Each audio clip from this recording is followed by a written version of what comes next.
do I handle having feelings for a good friend, and also they've recently started seeing someone? This is like an age-old question when it comes to relationships and men and women in friendship. This is a big topic, and it can be a argumentative topic online. I've talked about it before.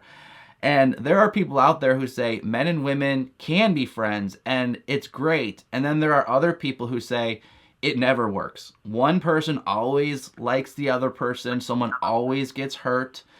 And the way I've kind of answered that question as far as men and women being friends is I personally don't think that a single man and a single woman can be very close friends for a significant period of time without one of them becoming romantically interested in the other, or both of them becoming romantically interested in each other, which is great. So I'm not saying it's bad for men and women to become close friends. What I believe is that there needs to be a correlation between emotional intimacy and commitment. Because when there's a mismatch in intimacy and commitment, that's when people start getting hurt. So it sounds like you have emotionally connected with this man in a way that surpasses the commitment that you two have towards each other. Because a friendship is a smaller commitment than a dating commitment.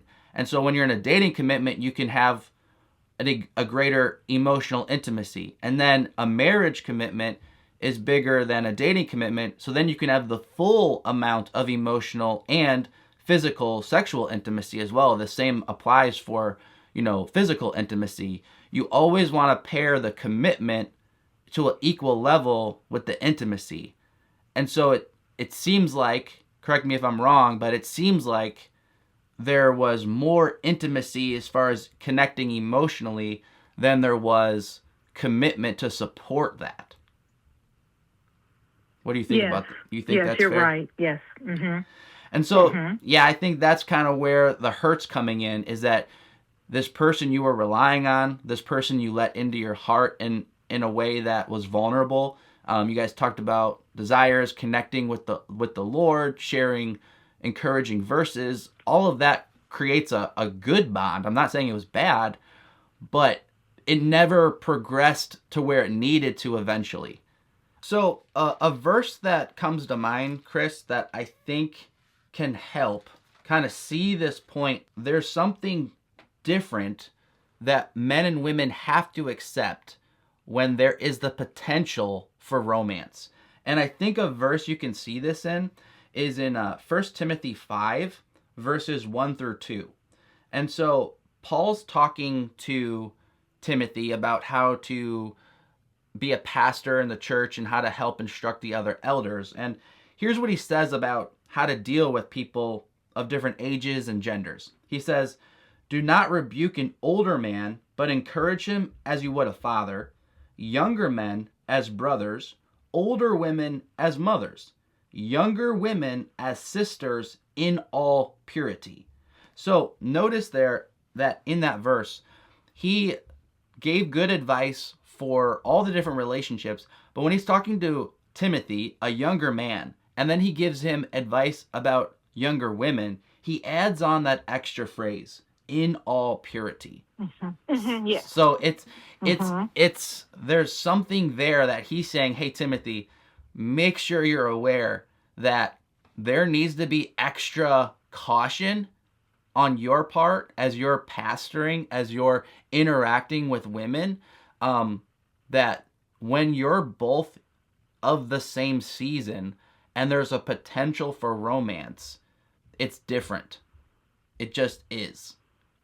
And so it's a good lesson for all of us to be aware of that, and for those watching to say, friendship with the opposite sex is good, it's pleasing to God, and it can be a great foundation for romance and marriage one day. So I'm not telling people, hey, don't become close friends with someone of the opposite sex.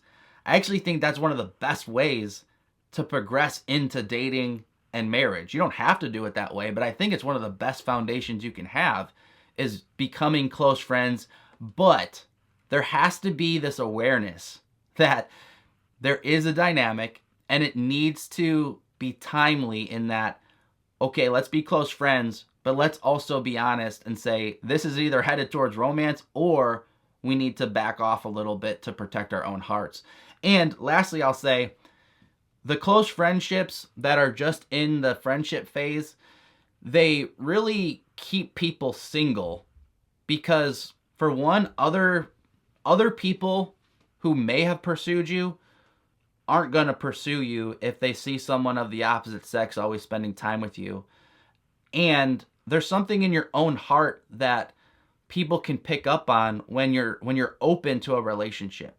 But when you're talking to a man that you're romantically interested in and you're hoping to one day get into a relationship with him that doesn't seem to be happening, there's something in you that people can sense subconsciously, I think, when it comes to relationships, that she's really not open.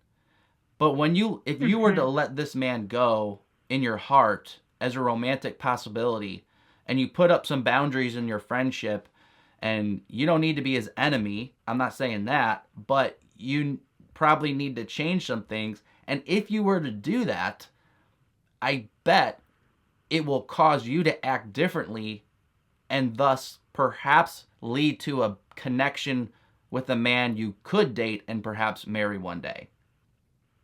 Make sense? Yes, that makes complete sense. I agree. Eventually, a male friend and a female friend, if they're connecting deeply, they need to do one of two things. They either need to take a step back and say, hey, we're too close for the level of commitment we have towards each other. We're pretending like we're something we're not. Or they need to call it what it is and fully commit and say, hey, we were friends. Somewhere along the line, we became closer than friends. So we need to commit to each other as boyfriend and girlfriend and see if God leads us to marriage one day. And so the place where you don't want to be is the ongoing close friendship that just is there. It's ambiguous and it just stays close, but there's no further commitment into a romantic relationship. That's where things kind of go bad.